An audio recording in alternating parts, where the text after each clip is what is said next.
네, 봄이 온 것처럼 한 딱 따뜻하더니 갑자기 어제 추워져서 다시 겨울 느낌이 무심 풍기는 것 같습니다. 꽃샘추위라고 하긴 좀 이르죠. 보통 꽃샘추위는 3월 말에서 4월 이때쯤인데 봄이 오기까지는 아직 좀 시간이 남은 것 같습니다. 오늘 청년주일 예배로 함께 드렸고 또 우리 여러분들께서 나오셔서 특송도 해주셨는데 누군가 널 위해 기도하네 이 찬양 제목처럼 우리가 바쁘고 또 분주한 일상 가운데서도 우리 서로를 위해서 기도하고 또 누군가 나를 위해 우리를 위해 기도하고 있다는 사실을 늘 기억하면 좋을 것 같습니다. 오늘 말씀 나누기 제목이 행복의 조건인데요. 우리 듣고님들 행복하시나요? 아, 네, 우리 김혜숙님 행복 한 표 나왔습니다. 우리 다른 교우님들께서는 안 행복하시나요?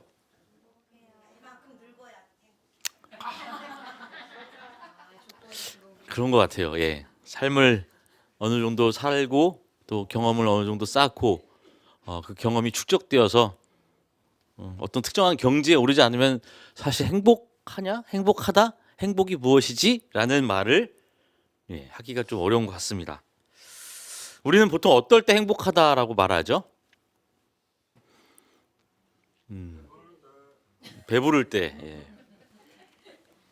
저는 참고로 배부르면 불편합니다. 농담이고요. 우리가 행복이라는 걸 말할 때 마치 사랑은 무엇인가라는 말처럼 뭔가 콕 집어서 말하기는 어려운 것 같습니다. 그죠? 그리고 이 행복이라는 그 의미가 어떨 때는 상당히 순간적인 것 같으면서도 또 어떨 때는 먼 미래에 오지 않을 그런 까마득한 일인 것처럼 느껴질 때도 있습니다. 우리 기용님께서 방금 말씀하신 것처럼 너무 배고프고 출출할 때 맛있는 걸 딱 먹고 난 그 포만감, 우리는 그 순간 찰나에 행복을 느낍니다. 근데 그 행복은 얼마 안 가죠. 바로. 왜냐면 우리는 세 끼를 먹어야 되기 때문에 또 점심을 맛있게 먹으면 저녁 때가 다가오면 또 그 행복감은 금세 사라져 버립니다. 피곤할 때 깊은 아주 단잠을 자고 일어나면 행복합니다. 그죠? 맛있는 걸 먹고 행복하고 즐거운 행복한 여행을 갔다 와서 행복하고 뭔가 내가 지금 당장 필요하고 충족할 만한 것이 채워지면 우리는 그 순간 행복하다라고 느낍니다. 이처럼 행복은 어떤 찰나의 욕망이 채워지는 순간, 찰나의 바람이 채워주는 순간 느끼는 아주 짧은 그런 감정처럼 보이기도 합니다. 또 한편으로는 행복 그러면 뭐 입시 같은 경우 그죠? 입시 고3이나 중3 입시를 앞두고 있는 학생들 같은 경우는 내가 이번에 학교를 합격하면 정말 행복할 거야. 그죠? 그래서 합격하면 행복합니다. 취직을 준비하는 사람 같은 경우 내가 이번에 내가 원하는 직장에 취직하면 행복할 거야. 그 순간 행복이라는 말을 쓸 수 있습니다. 아까 얘기했던 찰나적인 어떤 욕구의 충족보다는 조금 무언가 더 장기적이고 혹은 좀 더 우리 삶에 큰 비중을 두고 있는 그런 일들을 가지고 우리는 또 행복하다고도 합니다. 근데 그것만 갖고 또 행복할까요? 저도 어렸을 때부터 워낙 시험을 많이 보고 해서 혹은 여러 가지 과정을 많이 거치다 보니 내가 요 단계만 넘어서면 내가 지금 공부하고 시험을 앞두고 있는 거 요거만 넘어가면 행복할 거야. 뭐 그죠? 결혼을 하면 행복할 거야. 졸업을 하면 행복할 거야. 내가 원하던 목회를 시작하면 행복할 거야. 라고 생각을 합니다. 근데 과연 거기서 행복이 끝날까요? 아닙니다. 다시 결혼을 하면 하고 나서 예. 졸업을 하면 또 다른 세상이 펼쳐지면서 행복감이 금세 사라져 버리죠. 목회를 하면서 또 여러 가지 우여곡절을 겪으면서 그 처음에 가졌던 행복감이 어느새 흐려지거나 사라져 버리곤 합니다. 그럼 또 우리는 또 행복을 얘기하죠. 내가 바라고 원하던 어떤 삶의 목표, 내가 이루고자 하는 어떤 가치, 이런 것들이 내 눈앞에서 아직 다가오진 않았지만 그걸 향해 있을 때 나는 행복해. 그걸 이루면 행복할 거야 라는 희망을 가지고 우리는 살아가게 됩니다. 이처럼 우리는 아주 짧은 찰나의 욕구의 충족부터 해서 내가 갖고 있는 단기적인 장기적인 목표, 그리고 인생의 궁극적인 지향과 목표, 이런 단계별로 행복을 느끼기도 하고 금세 그 행복을 잊어버리기도 합니다. 자, 행복. 사실 제가 행복에 대해서 얘기하고 있지만 오늘 특별히 청년주의를 맞이해서 우리가 흔히 청년 세대라고 불리는, 물론 그 기준도 되게 요즘은 불명확합니다. 그죠? 제가 어렸을 때만 해도 청년은 20대에 국한됐었습니다. 왜냐하면 저희 아버지가 33세 장로님이 되셨기 때문에 청년이라고 불리기는 이미 너무, 그리고 저도 그 당시에 저희 누이도 그렇고 이미 그저 중학교 고등학생 뭐 이렇게 됐기 때문에 30대가 청년 생각도 못 해봤습니다. 지금은 20대부터 40대, 더 길게는 50대까지도 청년이라고 할 수 있고요. 얼마 전에 우리가 좀 이렇게 화가 났던 일이 있었습니다. 그죠? 법원에서 판결 내릴 때 내란 수기의 윤석열 양형 사유에서 비교적 고령이라. 제가 알기로 65세인가 66세인가 그런 것 같은데요. 요즘 시골에 가면 청년 취급받습니다. 우리가 흔히 아는 그 마을 회관 가면 물 떠와야 됩니다.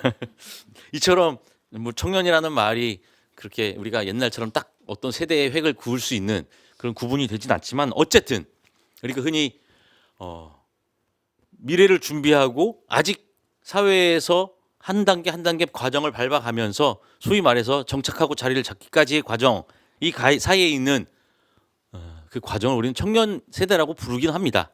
그래서 뭐 부동산 정책이나 금융 정책을 할 때 청년이라는 말을 쓰면서 여러 가지 혜택을 주기도 하고 지원을 하기도 합니다. 우리 바로 건너편에 청년 주택이 있죠. 제가 듣기로는 30대까지만 지원이 가능하다라고 하더라고요. 그것도 한 5년 전 얘기긴 한데, 어쨌든 우리가 흔히 청년 세대라고 부르는 그 구역에 살고 있는 우리 구성원들 생각을 해보면 사실 이 행복이라는 말 자체를 함부로 입 밖에 내기가 좀 조심스럽습니다. 뿐만 아니라 지금 팔레스타인, 그리고 우크라이나와 러시아, 그리고 이란, 중동 각각 지역에서, 그리고 아프리카의 많은 지역에서 벌어지고 있는 잔혹한 전쟁과 내란의 상황 속에서, 내전의 상황 속에서 우리는 지금 이 순간 안전하다고 과연 행복이라는 말을 할 수 있을까?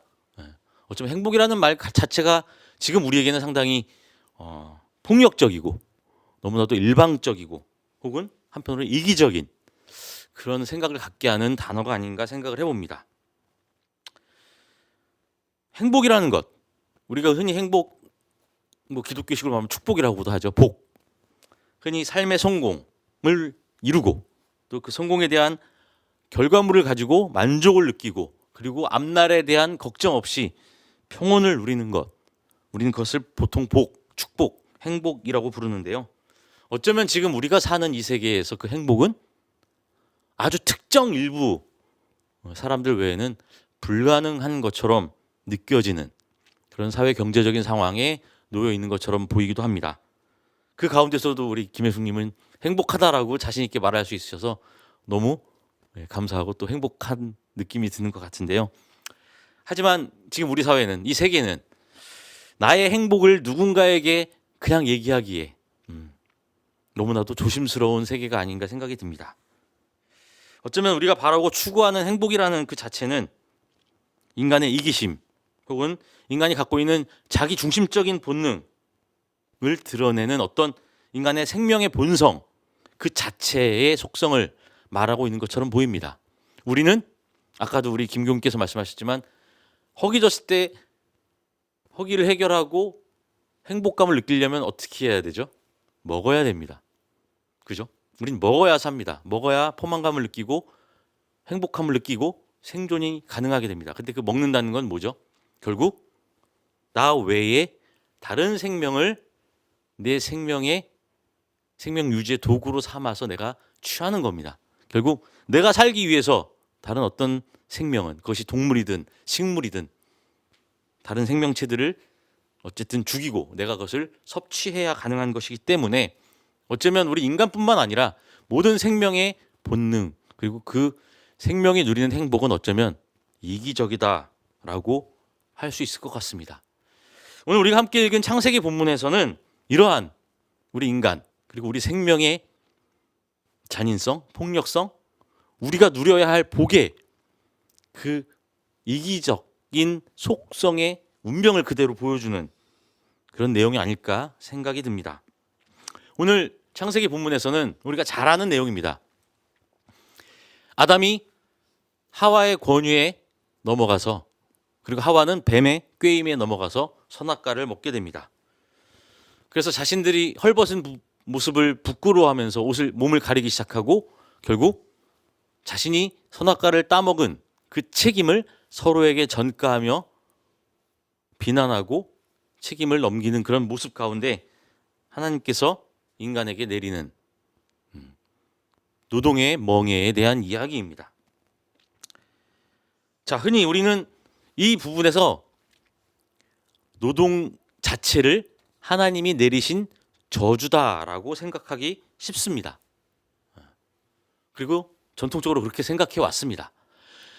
아담과 하와가, 첫 인류가 뱀의 꾀임에 넘어가서 선악과를 따먹는 죄만 저지르지 않았어도 우리는 일 안 하고 평생 죽지 않고 풍요, 즉 행복을 누리며 살 수 있었을 텐데, 아담이 지은 그 원죄 때문에 우리가 일을 하지 않으면 먹고 살 수 없는 저주에 빠졌다라고 생각하곤 했습니다.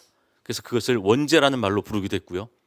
인간이 행하는 모든 행위들, 특히 노동에 관련된 인간이 먹고 살기 위해 하는 모든 행위들을 죄의 결과로 생각하곤 해왔었습니다. 그러다 보니 어떤 일들이 벌어졌죠? 노동을 폄훼하고 비하하고 노동자를 차별하는 그런 결과를 낳기도 했습니다. 물론 노동 그 자체는 오늘 성서 말씀이 본문이 기록한 것처럼 땅을 경작해서, 즉 땅으로 대표되는 이 자연과의 투쟁을 통해서 인간이 무언가를 얻고 그것을 통해서 생존해야 하는 그런 자연의 법칙 안에 놓이게 된다는 것을 의미하기도 합니다. 어쩌면 이것은 유목 문화에 익숙해왔고 그것이 자신의 야훼 신앙의 기본 틀이었던 이스라엘의 눈에서 봤을 때 자신들을 포로로 잡아가고 자신들을 지배했던 농경 문화로 중심으로 형성되었던 고대 근동의 제국에 대한 비판 의식이 이 본문에 깔려 있는 것으로 우리가 이해할 수도 있습니다. 우리가 출애굽 이야기에서 볼 수 있듯이 이스라엘은 만나와 메추라기를 통해 그때 하나님으로부터 받은 먹을 것을 저장해두지 않고 그때 다 해소하고 살아가는 방식을 이상의 모습으로 삼았었습니다.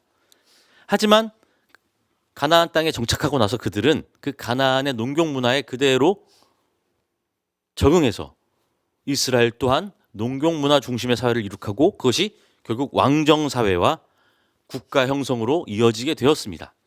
하지만 자신들의 잘못으로 그들은 더 오래전부터 농경 문화의 기틀로 완성된 제국에 의해서 멸망을 당하게 되고 나라를 빼앗기고 민족을 잃게 됩니다.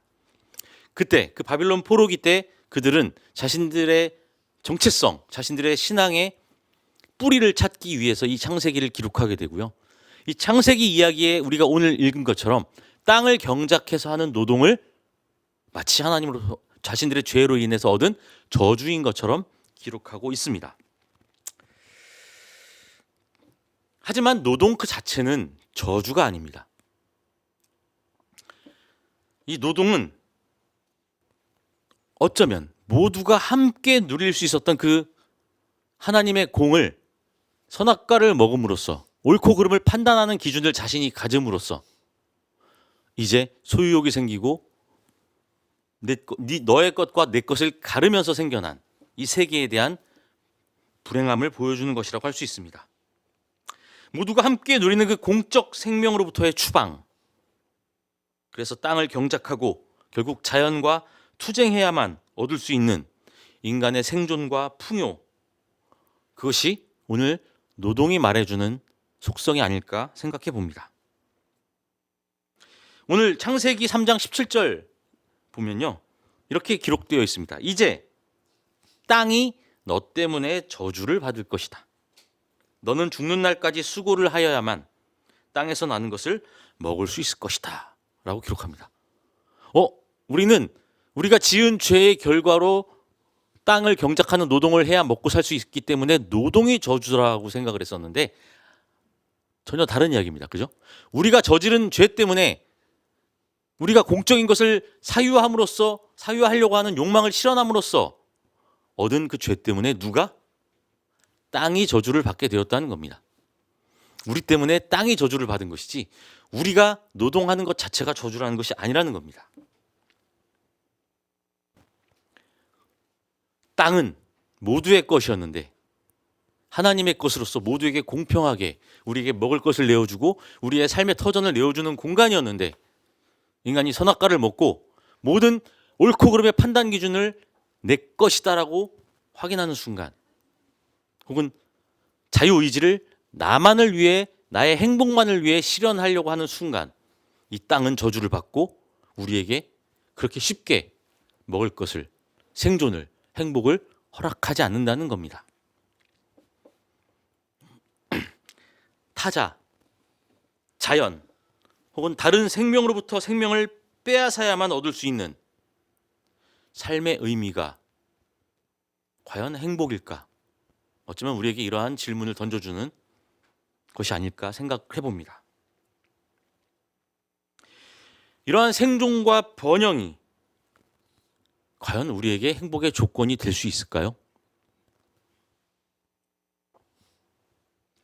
행복, 축복에 대한 열망이라는 것은 결국 나 혹은 우리를 중심으로 형성된, 아까 말씀드렸듯이 찰나든 한 삶의 일부분이든 우리가 꿈꾸는 미래이든 그 우리가 느끼고 있고 느껴야 하고 느끼고 싶은 그 만족에 불과하지 않을까요? 그리고 그 하나의 만족과 하나의 충만은 끝이 아니라 계속 또 다른 만족과 또 다른 충만을 추구하도록 우리를 이끌어서 어쩌면 행복이 아니라 영원한 저주의 굴레에 갇히도록 하는 것은 아닐까요? 어쩌면 오늘 창세기 그 말씀처럼 우리는 에덴 동산에서 쫓겨나 이 땅에 살아가는 이 순간 영원한 행복을 만끽하지 못하는 그런 존재가 되어버린 것은 아닐까 생각해 보게 됩니다. 오늘 빌립보서 3장 19절에는 이렇게 말하고 있습니다. 그들은 배를 자기네 하나님으로 삼고 자기네 수치를 영광으로 삼고 땅의 것만을 생각합니다. 사도 바울의 이 말은 어쩌면 오늘 창세기 본문에서 인간의 죄로 인해 쫓겨난 인간의 그 실존적 현상, 그 상황을 그대로 이야기해 주는 것은 아닐까 생각해 봅니다. 그렇다면 행복은 우리가 어떻게 생각해야 할까요? 고대 그리스 철학자 아리스토텔레스는 행복에 대해 이렇게 말합니다.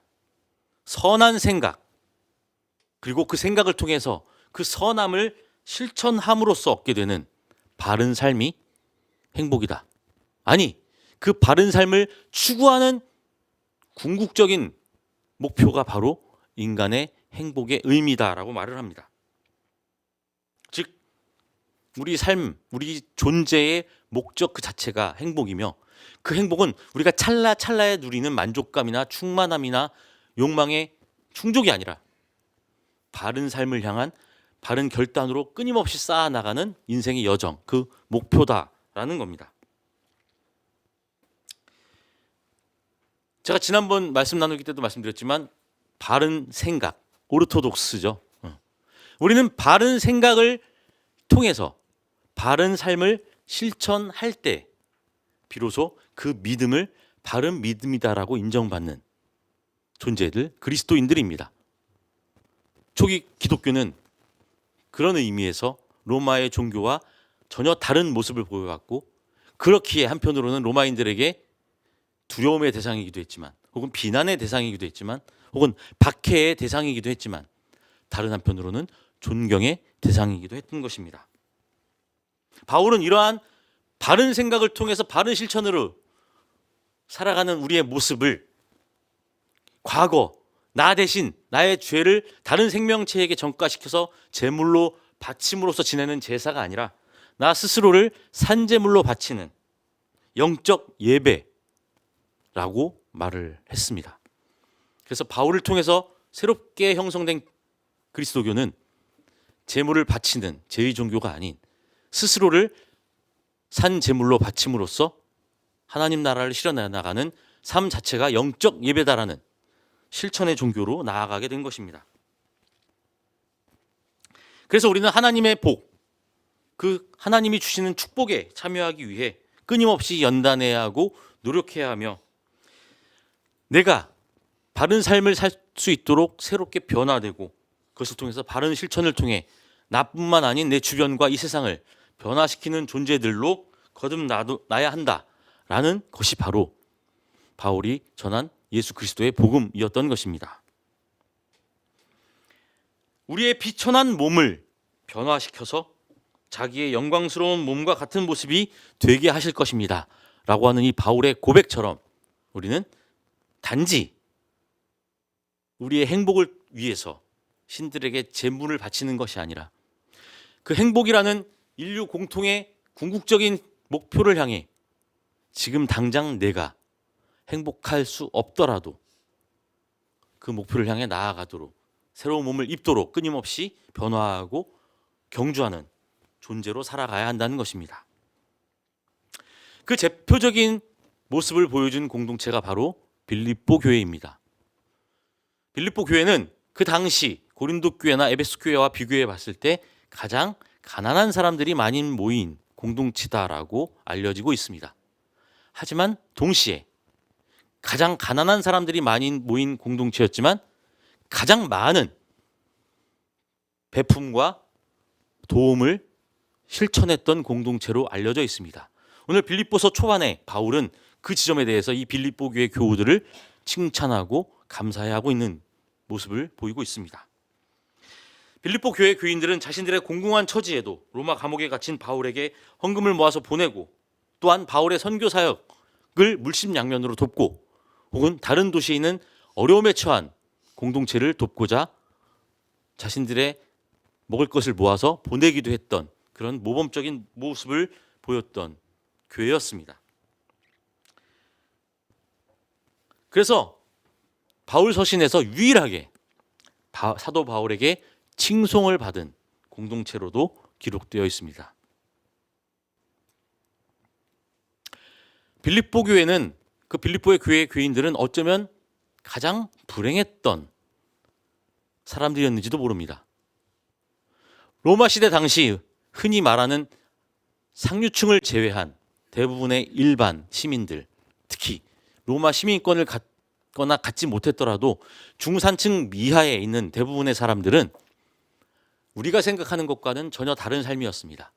우리는 지금 중산층 그러면 뭐죠? 물론 이제 우리나라에서 말하는, 대한민국에서 말하는 중산층과 유럽이나 다른 나라에서 말하는 중산층이 좀 다릅니다. 근데 적어도 우리가 살고 있는 이 땅에서의 중산층은 자가 아파트, 그죠? 서울에서는 10억, 20억, 30억 되고, 그죠? 차도 한 대 있고, 자산도 얼마 정도 되고, 이렇게 해서 딱 정해져 있습니다. 중산층이 아닌 그 밑으로 내려가서 차상위 계층이라 그러죠. 어떤가요? 물론 여전히 우리 주변에는 하루에 한 끼를 먹기 힘들어서 목숨을 잃는 이웃들도 있습니다만, 어쨌든 대체적으로 우리는 그래도 하루에 3끼는 먹고 삽니다. 그리고 다음 날 먹을 걱정을 하는 사람들은 우리 주변에 그렇게 많지는 않습니다. 그런데 놀랍게도 많은 학자들의 연구 결과 이 1세기 로마 시대에 중산층 이하의 대부분의 약 70% 이상 인구에 대비 차지하는 대부분의 사람들은 그냥 먹고 살만하다라고 하는 사람들은 어떤 사람들이냐? 그날 하루 한 끼를 정기적으로 먹을 수 있는 사람들이었습니다. 대부분의 사람들은 그 한 끼 먹는 것조차도 보장될 수 없는 처지에 처한 사람들이 대부분이었고요. 그리고 대체적으로 1세기 교회에 모였던 사람들은 대다수가 그런 경제적 위치에 처한 사람들이었다고 합니다. 그 가운데서도 빌립보 교회는 정말 어려운 사람들이 많이 모였다고 합니다. 우리가 잘 아는 고린도 교회는 그래도 나름대로 저택을 갖고 있는 나름 상류층 사람들도 일부 포함되어 있기 때문에 간혹 그런 저택에서 모여서 예배를 드리곤 했습니다. 그래서 이제 고린도 교회에 나와 있는 가장 큰 갈등의 요인이 바로 주님의 식사 자리에서 늦게 온 가난한 사람들이 먹을 게 없을 정도로 이미 그 주인의 초대를 받아 모인 부자, 소위 상류층 사람들은 자기들끼리 먹고 마시고 해서 취하고 늦게 온 사람들이 먹을 수 있는 것을 남겨놓지 않는 그런 모습을 사도 바울이 질타하는 장면을 우리가 볼 수 있는데요. 빌립보 교회는 그 정도도 할 수 없을 만큼 아마 모두가 힘들고 어려운 삶을 살았던 것 같습니다. 하지만 가장 많이 베풀고 가장 많은 존경을 받았던 교회가 바로 그 빌립보 교회였다는 것입니다. 그리스도인으로서 우리에게 행복, 그리고 그 행복의 조건은 과연 무엇일까요? 우리는 다시 한번 생각해 보게 됩니다. 오늘 마태복음 본문에 나와 있는 이 축복의 선언은 너무나도 유명한 팔복 선언입니다. 자,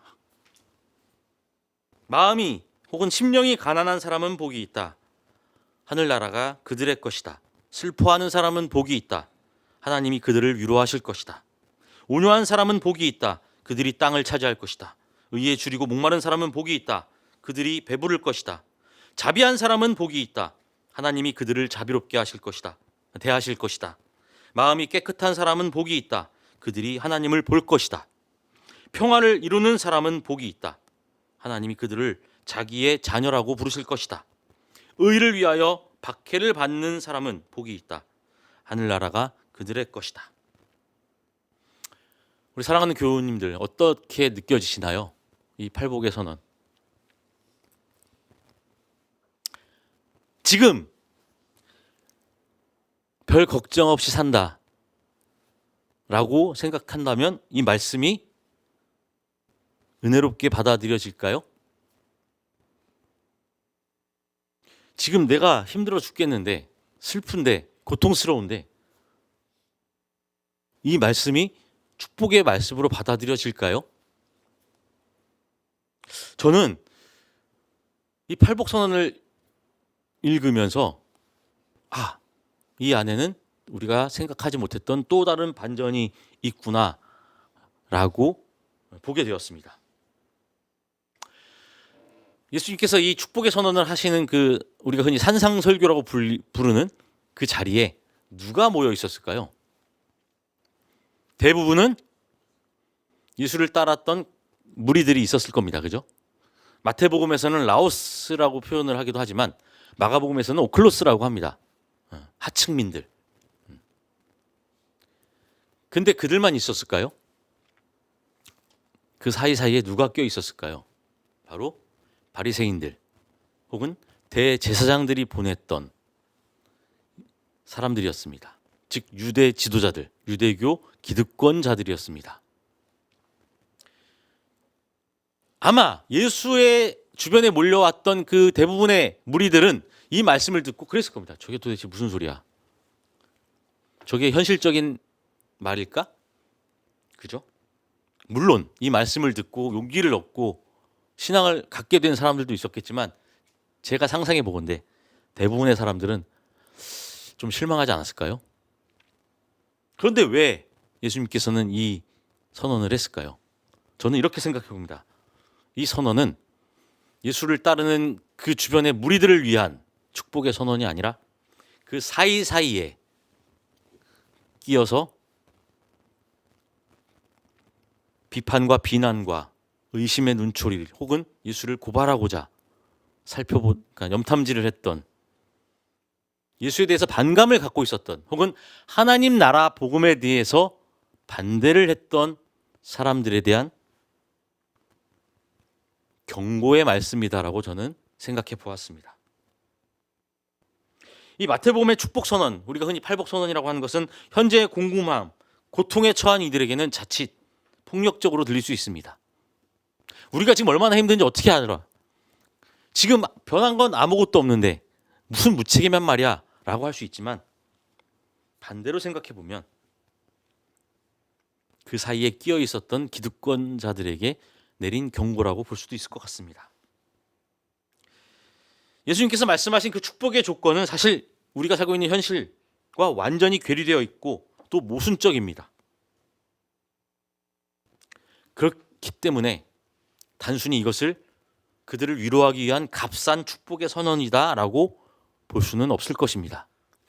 예수님께서 이 팔복 선언을 통해서 그들에게 전하고자 하는 하나님 나라의 메시지는 그 하나님 나라를 부정하고 거부하고 방해하는 세력들에 대한 경고가 아니었을까 생각해 볼 수 있을 것입니다.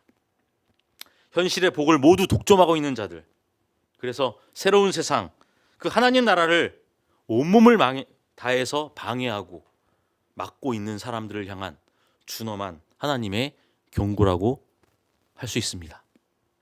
그렇기 때문에 예수의 삶과 정신을 쫓아서 바른 삶, 새로운 자아를, 그래서 새로운 몸을 추구하는 우리 그리스도인으로서 우리는 이 경고의 말씀을 통해 하나님의 희망을 발견하게 되는 것입니다.